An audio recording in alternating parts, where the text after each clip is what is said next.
This week's theme has been expectations.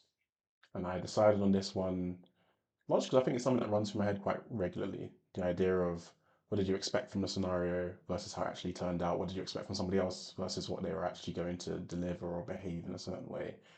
And also looking at expectations that other people have of you and whether that actually aligns with things that you would do or wouldn't do. So that's been the theme. The goal with being mindful about things this week has been to try and get a more accurate view of what to expect from myself, from others, and in situations in general.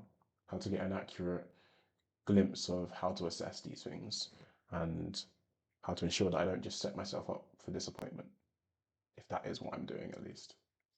So I paid attention to my interactions with people, specifically when I'd either had communicated or uncommunicated requests or expectations towards them and how they received that, what they made of those expectations, what did they actually do, and similarly instances about myself.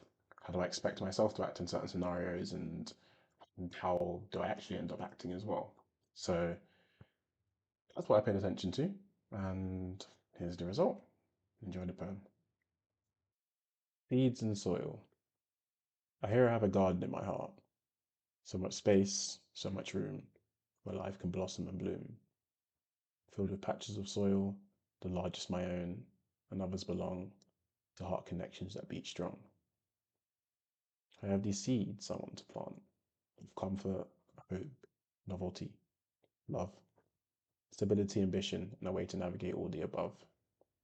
Each with their own fruit and flowers, an ideal soil to spend their hours. But all these patches seem the same, with my eyes glued to these seeds. And so I sow what will not grow, and feel such shame as my garden wilts and bleeds.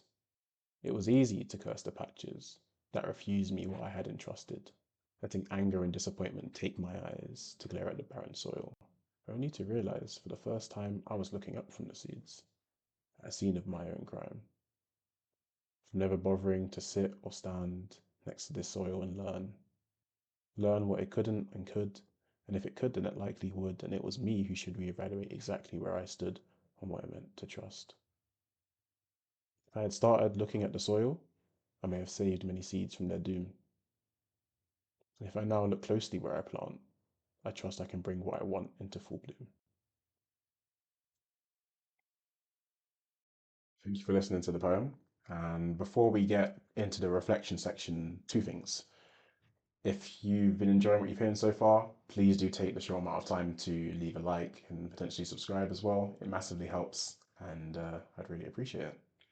Second, if you're not too fussed about hearing about the reflections and what's the kind of conclusion of this little process for me, you can just skip the video now.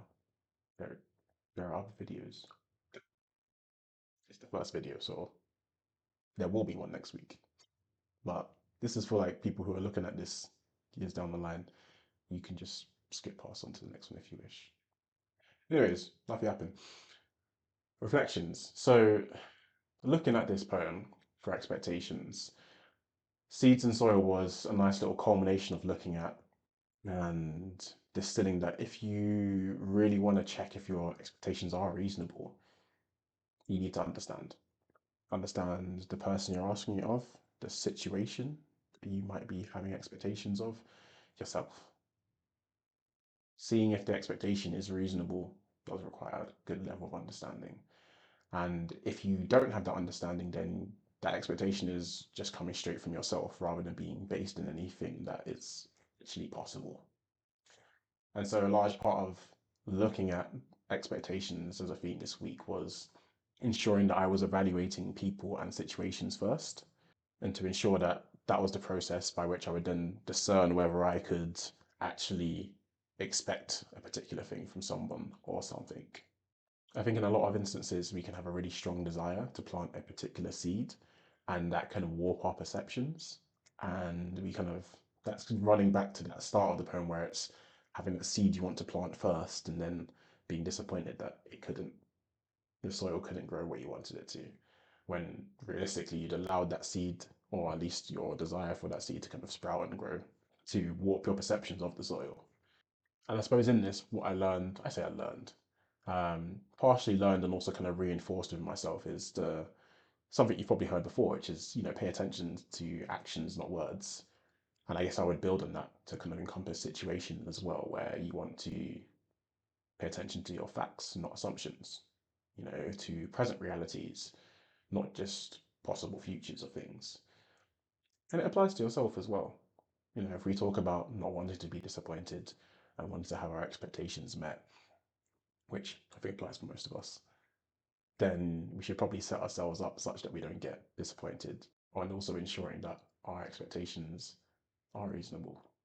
And so, the main phrase I've taken away from this to, let's say, condense this week's worth of mindful reflection is, have you taken your time to know the soil? Next week, next theme will be my own style. And whether I'm referring to clothes, writing, gaming, you'll have to find out. See you next week.